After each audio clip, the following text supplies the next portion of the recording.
મુદ્દે ભાજપ અને ક્ષત્રિયો વચ્ચેની બેઠક નિષ્ફળ રહી છે। અત્યાર સુધીના સૌથી મોટા સમાચાર સામે આવી રહ્યા છે। બેઠકમાં ન આવી શક્યું કોઈ જ સમાધાન। રૂપાલાની ટિકિટ રદ કરવાની માંગ પર ક્ષત્રિયો અડગ અને સાથે જ રાજકોટ બેઠકના ભાજપના ઉમેદવાર બદલવામાં આવે તેવી માંગ કરવામાં આવી છે। પહેલા અને અત્યારે અમારું એક જ વલણ છે। ક્ષત્રિયો તરફથી આ નિવેદન સામે આવ્યું છે। અમારા તમામ કાર્યક્રમો યથાવત રહેશે।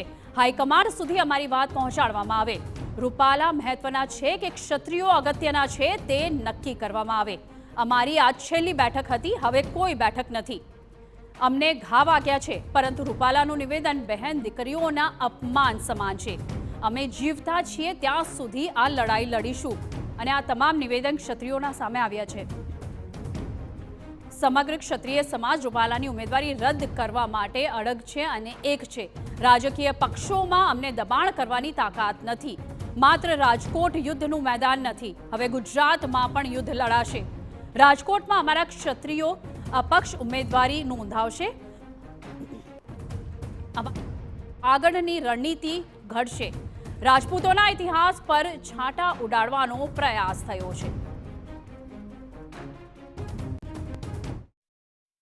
કે રાજકોટ લોકસભાના ઉમેદવાર અને કેન્દ્રના રાજકક્ષાના મંત્રી પુરુષોત્તમભાઈ રૂપાલાની ઉમેદવારી રદ કરવા સિવાય કોઈ સમાધાન ક્ષત્રિય સમાજ કરવા માગતો નથી।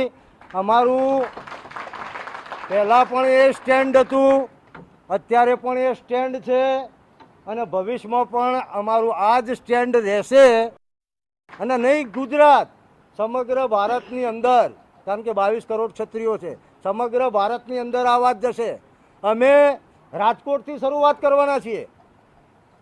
અમારા 400 ભાઈ બહેન અપક્ષમાં ઉમેદવારી નોંધાવશે। રાજકોટથી અમે શરૂઆત કરીશું। 400 ભાઈ બહેન અમે બધાએ ફરીવાર પણ પુનઃવિચાર કરવા માટે પણ વિનંતી કરી, પણ અહીંયા જ અમારી હાજરીમાં એમણે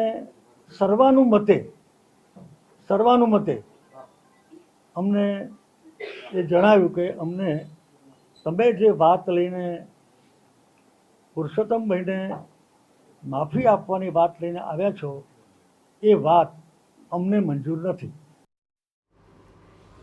રાજકોટ ભાજપના ઉમેદવાર પરસોત્તમ રૂપાલા સામે ક્ષત્રિયોનો રોષ જે છે તે વધુ ઉગ્ર બનતો જઈ રહ્યો છે। રૂપાલાની બે વાર માફી માંગવા છતાં ક્ષત્રિય સમાજનો રોષ શાંત થવાની જગ્યાએ વધુ ભભૂકી ઉઠ્યો છે અને હવે તો ગુજરાતને કુરુક્ષેત્ર બનાવવાની પણ ચીમકી ક્ષત્રિયોએ ઉચ્ચારી દીધી છે। રાજકોટથી શરૂ થયેલો વિવાદનો વંટોળ હવે ગુજરાતભરમાં પહોંચ્યો છે। સુરતમાં મોટી સંખ્યામાં ક્ષત્રિય સમાજની મહિલાઓ અને આગેવાનોએ રેલી યોજી કલેક્ટરને આવેદનપત્ર આપ્યું છે। તો રાજકોટમાં તો કોંગ્રેસ નેતા અને ક્ષત્રિય સમાજના અગ્રણી નયના જાડેજાએ ભાજપ ઉમેદવાર રૂપાલા સામે રીતસરના બોયકોટ લખેલા પોસ્ટર લગાડી દીધા છે।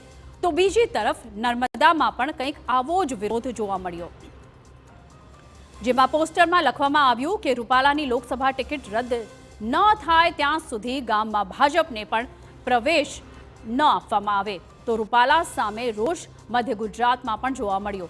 આણંદના ઉમરેઠના ચોરાવગા માતાની લીમડી માર્ગ જગન્નાથ વિસ્તારમાં પરસોત્તમ રૂપાલા વિરુદ્ધ પોસ્ટર લગાવી વિરોધ કરવામાં આવ્યો, જ્યારે ખેડામાં ક્ષત્રિય સમાજે હુંકાર ભરતા જાહેરાત કરી દીધી છે કે જો રૂપાલાની ટિકિટ પાછી નહીં ખેંચાય તો ગુજરાત કુરુક્ષેત્ર બનશે।